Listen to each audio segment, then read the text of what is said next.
ہمارے حضرت کیا فرمایا کرتے تھے کہ جب بیٹھو تو 10 دفعہ استغفار، گناہوں کی معافی، 10 دفعہ درود شریف، پھر کیا کرنا ہے؟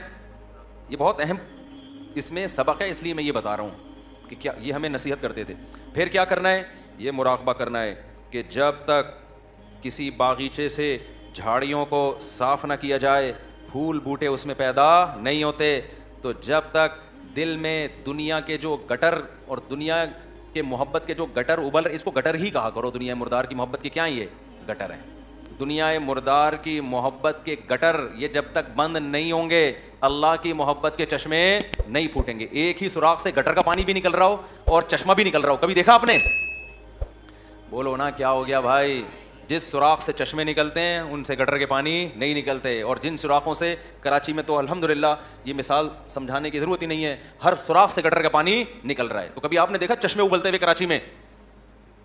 تو جس دل میں دنیائے مردار کے گٹر کا پانی ابلتا ہو، اس دل میں اللہ کی محبت کے چشمے نہیں پھوٹ سکتے.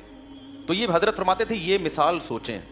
کیوں سوچیں؟ آگے بتا رہا ہوں میں. پھر ایک اور مثال سوچیں، اور یہ ہمارے سب اکابر بتاتے رہے ہیں، صرف ہمارے حضرت کی بات نہیں ہے. دوسری کیا مثال؟ کہ جب سفید کپڑوں کو نیل لگایا جاتا ہے اس میں چمک پیدا کرنے کے لیے، تو پہلے میل کچیل کو صاف کیا جاتا ہے. ڈائریکٹ نیل نہیں لگا دیا جاتا ورنہ عجیب سا لگے گا.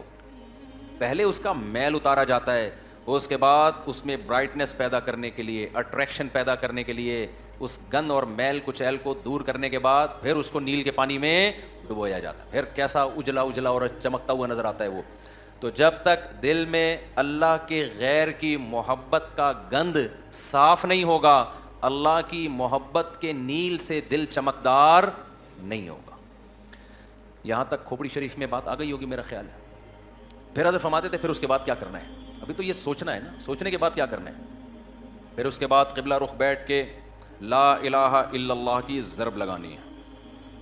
آپ لوگ یہ کام نہ شروع کر دیں، وجہ میں بتاؤں گا آخر میں. لا الہ کرتے ہوئے کیا کرنا ہے؟ دائیں طرف سر کو لے کے جانا ہے، اور توجہ یہ کرنی ہے کہ دل سے لا الہ کا مطلب کوئی معبود نہیں، کوئی محبوب نہیں، کوئی بھی نہیں ہے.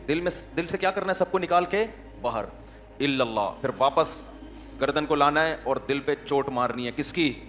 الا اللہ. لا الہ الا اللہ، لا الہ الا اللہ. کوئی نہیں ہے، صرف کون ہے؟ اللہ. تو اس کوئی نہیں میں نا یہ سارا گند نکالنا ہے. یہ گاڑی بھی نہیں ہے، یہ بنگلہ بھی نہیں ہے، یہ پیسہ جس پہ رالیں ٹپکتی رہتی ہیں ہر وقت، اور کسی کو کوئی معشوق ہو اس کو بھی نکال دو اسی بہانے. موقع اچھا ہے، پاگل ہو رہا ہے اس کے پیچھے، اپنی صحت خراب کر رہا ہے، اپنا ایمان خراب کر رہا ہے. تو لا الہ دل سے باہر، الا اللہ صرف کون؟ اللہ. جو بار بار یہ ذکر ہوتا ہے نا، لا الہ الا اللہ، لا الہ الا اللہ، لا الہ الا اللہ، لا الہ الا اللہ، لا الہ الا اللہ، آہستہ آہستہ ذہن بننا شروع کہ میرا معبود اور میرا محبوب کون ہے؟ الا اللہ، بس اللہ ہے. اس پہ میرا خیال ہے کسی کو علمی لحاظ سے اشکال ہو سکتا ہے، بھائی اس حدیث، اس ذکر کا اور اس اسٹائل کا قرآن و سنت میں کوئی ثبوت؟ اس ذکر کا تو ہے لا الہ الا اللہ کا، اس اسٹائل کا تو کوئی ثبوت نہیں ہے. تو خوب سمجھ لیں کہ بطور علاج جب کوئی چیز کی جاتی ہے نا، اس کو تصوف میں شغل کہا جاتا ہے. ایک ہوتا ہے ذکر، ایک ہوتا ہے شغل. تو جو بطور علاج کے جو چیز کی جاتی ہے، مائنڈ بنانے کے لیے کی جاتی ہے، اس کے لیے ثبوت کی ضرورت نہیں ہوتی، اس کے لیے ثبوت کی ضرورت نہیں ہوتی. اس کو سنت اگر کوئی سمجھے گا تو پھر کیا ہے؟ پھر یہ بدعت عمل ہے بھائی. قرآن و سنت سے اس انداز کا کوئی ثبوت نہیں ہے. لیکن ایک چیز تجربے سے ثابت ہو جائے کہ اس کا فائدہ ہو رہا ہے، اور فائدہ ہو کے وہ چیز حاصل ہو رہی ہے جو اللہ چاہتا ہے، تو پھر اس کے لیے ثبوت کی ضرورت نہیں ہے. ہاں اگر یہ اجتماعی سطح پہ لوگوں کو بلا کے یہ سیٹ اپ شروع ہو جائے نا، تو پھر یہ بدعت کا ذریعہ ہونے کی وجہ سے کیا ہوگا؟ پھر ناجائز ہو. تو آپ یہ کام نہ کریں، کوئی بدعت نہ بن جائے نہیں. لیکن ایک کام آپ لازمی کر لیں، جو میں نے اتنا لمبا چوڑا آپ کو یہ پورا طریقہ بتایا نا، آپ یہ نہ کریں یوں گردنیں، بعض لوگوں کے فرما بھی ٹیڑھا ہو جاتا ہے اس سے، یوں کرنے کے بعد پھر اٹھ ہی نہیں پا رہے نا، وہ ایسے ہی ہو گئے.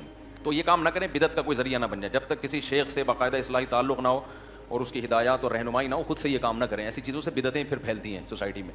تو آپ نے کیا کرنا ہے؟ اللہ سے تعلق بحال کرنا ہے نا، تو اس کے لیے میں طریقے بتا رہا ہوں. آپ روزانہ صبح اور شام میں لا الہ الا اللہ کے ذکر کا معمول بنانا ہے. 10 دفعہ کم سے، دیکھو تبلیغ والے تسبیح بتاتے ہیں، تیسرا کلمہ 100 دفعہ، 100 دفعہ استغفار، 100 دفعہ درود شریف، صبح بھی اور شام بھی. اصل تو یہ ہے کیونکہ تیسرے کلمے لا الہ الا اللہ خود بخود آگے آئے. میں اس سے بھی آسان پیکج بتا رہا ہوں. اصل تو وہ ہے جو تبلیغ والے بتاتے ہیں. میں کیا بتا رہا ہوں اس سے بھی کہ یار وہ نہیں ہوتا تو لا الہ الا اللہ بیچ میں سے نکال لو نا, اسی کا وظیفہ پڑھ لو.